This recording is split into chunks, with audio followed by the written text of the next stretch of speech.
Welcome to part 2 of my series on supercommuting. If you haven't seen part 1 yet, be sure to go do that first and learn about my experience trying out a supercommute.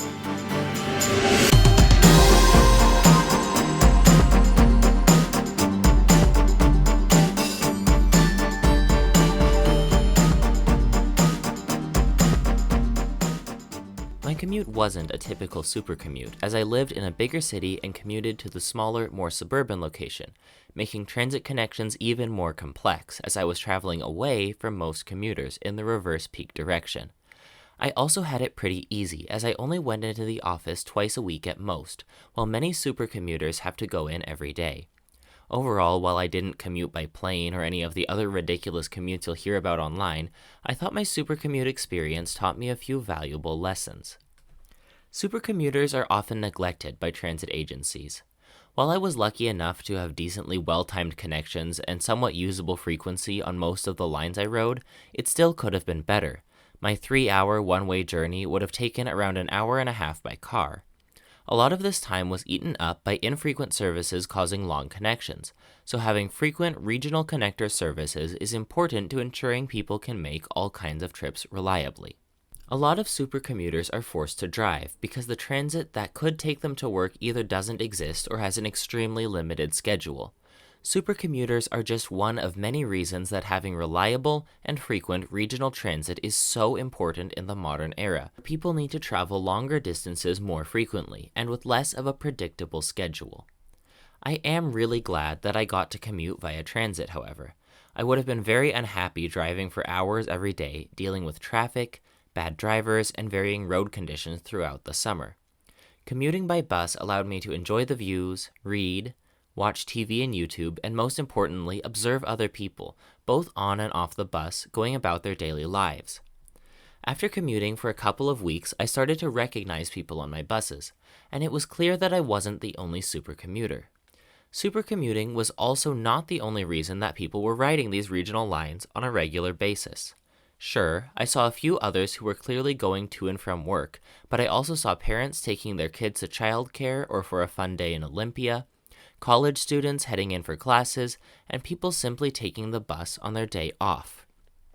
The biggest problem with supercommuting, however, is that it's increasing. In 1990, the Census Bureau found that just 1.5% of Americans had one-way commutes longer than 90 minutes. In 2019, that number had more than doubled to 3.1%. And since the pandemic and the explosion of hybrid jobs like mine, supercommuting has expanded even more. The news is littered with stories of office workers moving to rural places, and even cities in other states, and enduring excruciatingly long commutes once a week or once a month for important in-office business. And sadly, most of these new supercommuters aren't taking transit to work. Most are driving up to 4 or 5 hours each way to get to work. This is bad news for reducing car-based commuting, but also for reducing suburban sprawl in our cities. Hybrid work plus the occasional supercommute allows people to live farther away from their jobs than ever, enabling people to live in places that aren't suitable for urban living and require a car for daily life, while they may have lived in a more urban or even suburban place before, one that allowed for more walkability, bikeability, and potential for good transit service.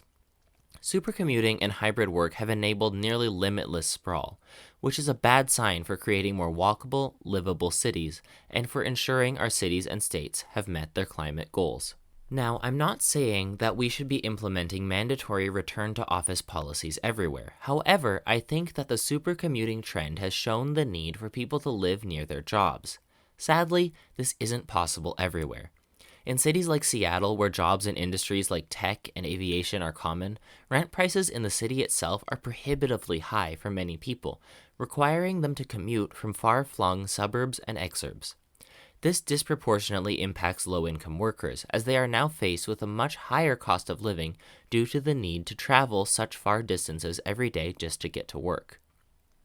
This trend of suburbanization and exurbanization of poverty will continue if we keep failing to build enough housing in our cities.